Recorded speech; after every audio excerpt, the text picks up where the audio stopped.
Мы продолжаем освещать самые заметные события. В студии Надежда Саханская. Здравствуйте. И вот основные темы. Очередной антирекорд. В Якутии выявили 405 новых случаев заболевания COVID-19. Уникальный метод реабилитации. В республике успешно реализуются программы ипотерапии для детей с ограниченными возможностями здоровья. Экология – базовый навык 21 века. Расскажем о фестивале знаний «Зимний сад». Австралийский регулятор постановил, что 2 прививки российской вакцины «Спутник Ви» могут быть основанием для подтверждения статуса привитого. Ранее регулятор получил дополнительную информацию о том, что прививка предоставляет защиту от коронавируса и снижает вероятность его передачи другим людям. Представитель Всемирной организации здравоохранения в России Мелита Войнович заявила, что Российский фонд прямых инвестиций предоставил Всемирной организации здравоохранения всю необходимую документацию по вакцине «Спутник Ви». Параллельно в Австрии обсуждают вопрос учета привитых спутником ВИ при введении обязательной вакцинации, а в Минздраве Бенина одобрили российскую вакцину от коронавируса «Спутник Лайт». Тем временем российские ученые Центра имени Гамалеи рассматривают вариант создания новой вакцины против COVID-19 на основе сразу нескольких штаммов вируса.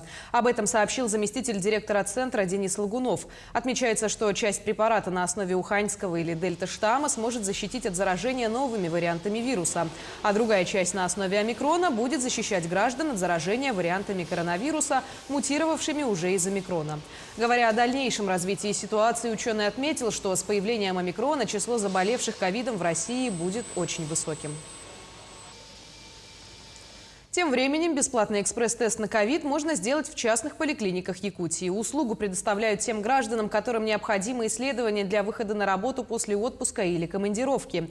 А контактным лицам нужно соблюдать 14-дневную самоизоляцию. Об этом во время брифинга заявила заместитель руководителя Республиканского оперативного штаба Ольга Балабкина. Все медорганизации работают в режиме повышенной готовности. За прошедшие сутки в Якутии выявили 405 новых случаев заболевания COVID-19. 303 из них в столице региона. Данное правило на выход именно на определенные объемы для медицинских частных организаций связано с тем, чтобы в поликлиниках развести потоки. Кроме того, с сегодняшнего дня началось экспресс-тестирование всех работающих на сменах в жизнеобеспечивающих предприятиях города. В связи с чем мы обращаем ваше внимание на необходимость самоконтроля за собственным состоянием здоровья. Медицинские организации работают в режиме повышенной готовности. Отметим, что теперь брифинг оперативного штаба будет ежедневным, который будет транслироваться в прямом эфире на телеканалах «Якутия-24» и НВК «Саха». К другим темам. С 17 января Пенсионный фонд России начал предоставлять ряд мер социальной поддержки, которые ранее назначались и выплачивались органами социальной защиты населения и Роструда. Среди них, в частности, выплаты на детей для безработных россиян и других граждан. На выплаты могут рассчитывать подвергшиеся воздействию радиации россияне, реабилитированные лица, инвалиды, дети-инвалиды, имеющие автомобили по медицинским показаниям, а также военнослужащие и члены их семей, пенсионное обеспечение которых осуществляет Пенсионный фонд России. Это будет досрочная доставка пособий за январь, которая по обычному графику происходит только в феврале. Если подобная выплата уже была назначена, то специалисты просто переоформят надбавку. Самому человеку для этого не нужно обращаться в отделение фонда. Тем временем в республике продолжается работа по национальному проекту «Демография». Так, в Алекминске появился новый детский сад, в котором скоро состоится торжественное открытие. Подробности в сюжете наших коллег. Нравится, что тут ярко, просторно, цветно и много развивающих игрушек. Маленькая Василиса сказала все лучше любого журналиста. Действительно, пространство, оформление и наполнение нового детского садика впечатляет уже от входа. Мы очень, конечно, ждали этот детский сад, но не ожидали, что вот такое наполнение будет этого нашего детского сада. Здесь все предусмотрено, начиная от детских стульчиков, посуды, и ИКТ-технологии полностью, интернет, такое замечательное пианино. Ну все, что необходимо современному педагогу для работы, для развития наших малышей.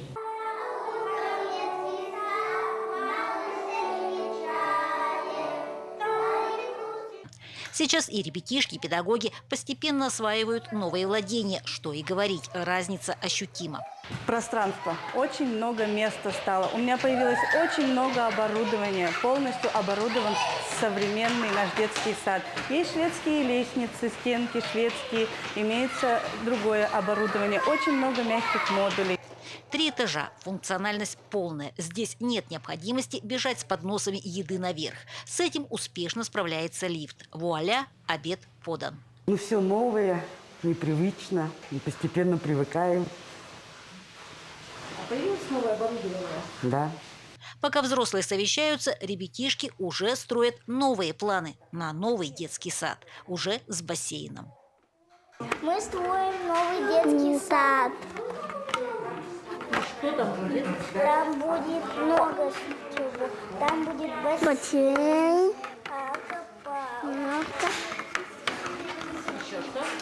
Еще туя.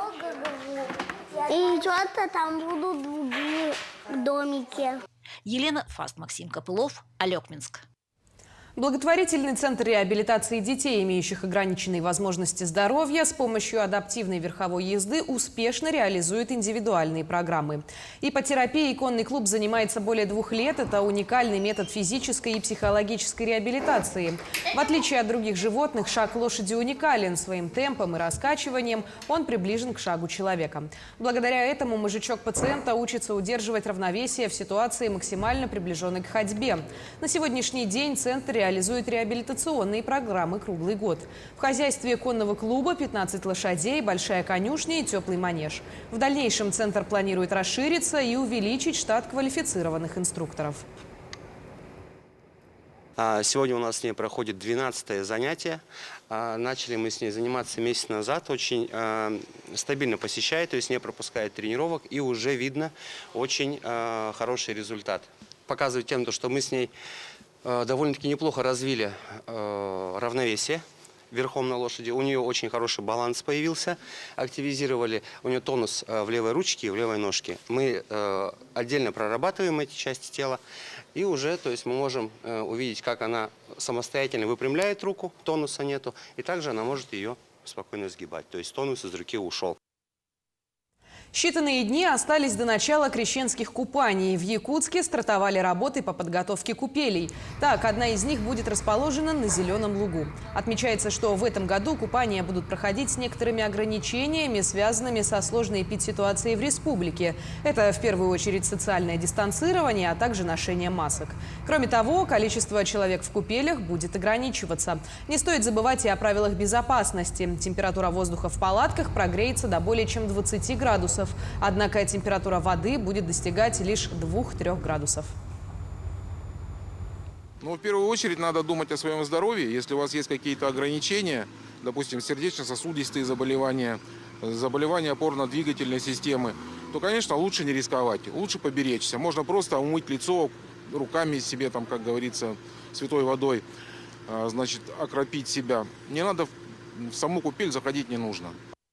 В Якутске проходит первый фестиваль знаний «Зимний сад». В течение 1,5 месяцев по выходным дням в историческом парке «Россия. Моя история» пройдут образовательные мероприятия для взрослых и детей. По словам организаторов, первый подобный фестиваль поможет поменять эко-мышление у многих. Подробности далее в сюжете Ивана Яковлева.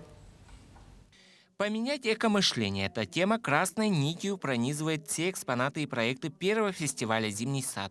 Экологическое мышление – это устойчивое понимание ценностей и взаимосвязи всех элементов экосистемы Земли.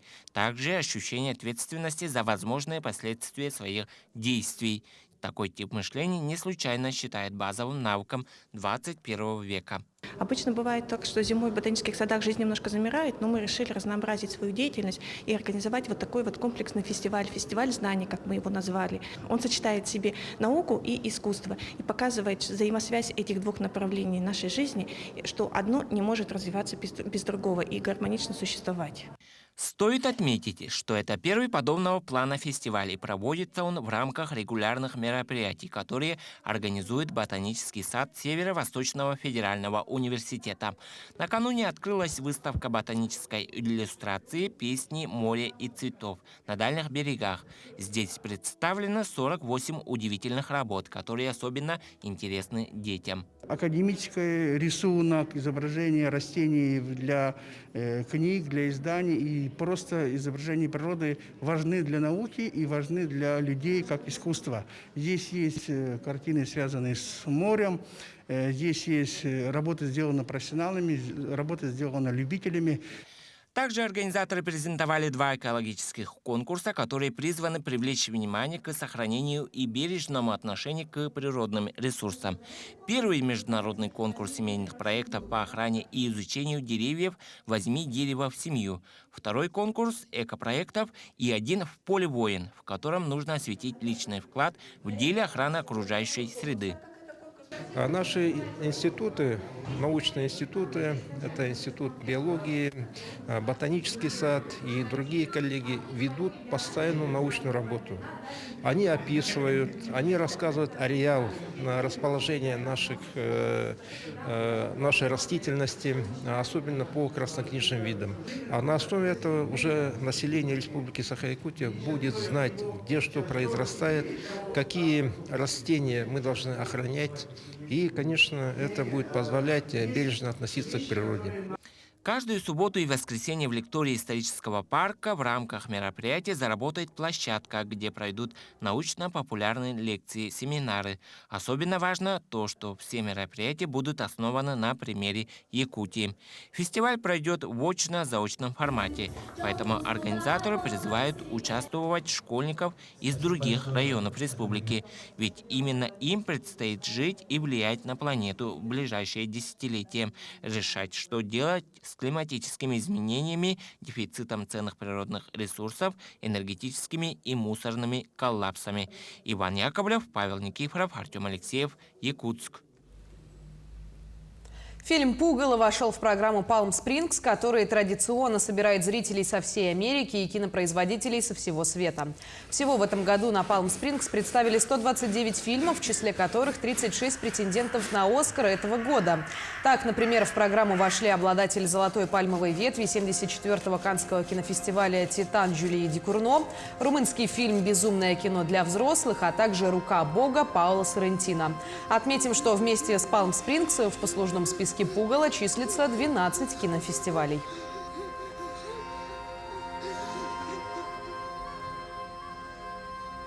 Огонь 7-х международных спортивных игр «Дети Азии» пронесут через все муниципальные образования Приморья в июне. Участие в соревнованиях подтвердили уже 24 страны.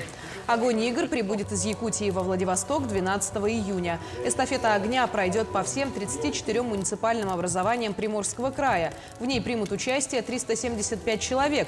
Именитые и лучшие спортсмены муниципальных образований, активисты, ветераны спорта и школьники, показавшие высокие достижения в учебе, спорте и общественной жизни школы и района.